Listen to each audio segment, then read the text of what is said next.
مرحبا حبايبي، شلونكم؟ شخباركم؟ رجعت لكم اليوم بفيديو جديد.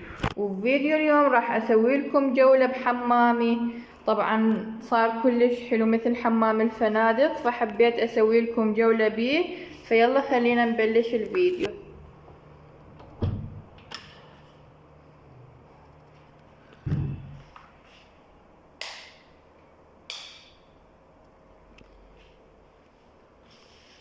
شوفوا هنا التواليت،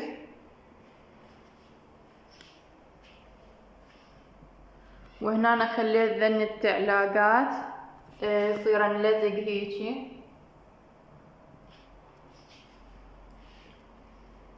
وهنا أنا خليت هيجي منظفات ومعطر أرضيات وديتول وزاهي. وهنا أنا علقت الخاولي يم المغسلة، وهذه المغسلة. هنا أنا خليت هذه الشمعة ريحتها كلش طيبة. وهنا أنا خليت هذا سائل غسل الإيدين، هم ريحته تجنن، كلش طيبة ريحته. وهنا الصابونة، وهنا المعجون وفرشة الأسنان، وهنا الغسولات، غسولات البشرة وصابونة. وهذه المغسلة هيك صار شكلها.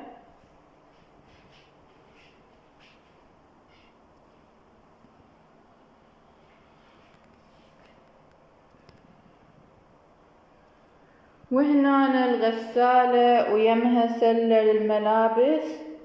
شوفوا هاي الغسالة اشتريتها جديدة، نوعيتها كلش زينة. وهنا أنا خليت سائل الغسيل ومعطر الملابس. وهذه سلة للملابس، هذه سلة أخلي بيها الملابس اللي يحتاج لها غسل يعني. وهنا أنا بهذه الزاوية علقت هذه الرفوف، زاوية للحمام كلش طلع حلو شكلها. خليت بيها الشامبوات، وهنا الماسكات مال الشعر والبلسم. وهذا هنا الحمام المغربي. وهنا أنا خليت هذه يتعلق عليها الخاولي والليفة، فعلقت عليها هاي الليفة وهذه. وهنا أنا خليت الشامبوات، هاي شامبو الشعر، وهذا شامبو الجسم. وهنا أنا بلسم للشعر، وهذا ماسك هم كلش زين هذا الماسك. وهنا أنا خليت الصابون المغربي. فشوفوا شكلها الزاوية طلعت كلش حلوة. وهنا أنا عندي الدوش مثل ما تشوفون.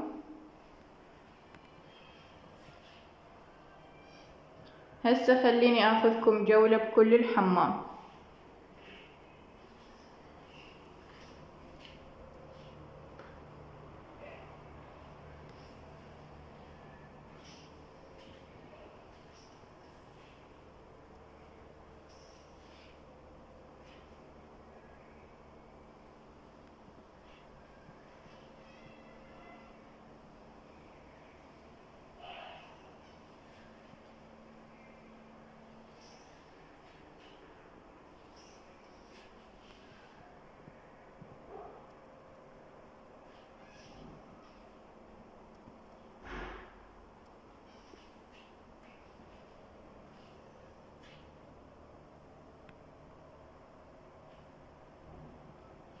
فبس حبايبي، هذا كان فيديو اليوم.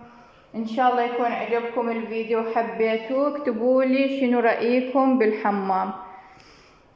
انا كلش عاجبني يعني صراحة، والترتيبات البسيطة اللي خليتها كلش انطفت جمالية حلوة. مثلا شوفوا هاي مال فرش الأسنان كلش عجبتني، هاي الحاملة البنفسجية مال فرشة الأسنان كلش حلو شكلها صاير على المغسلة.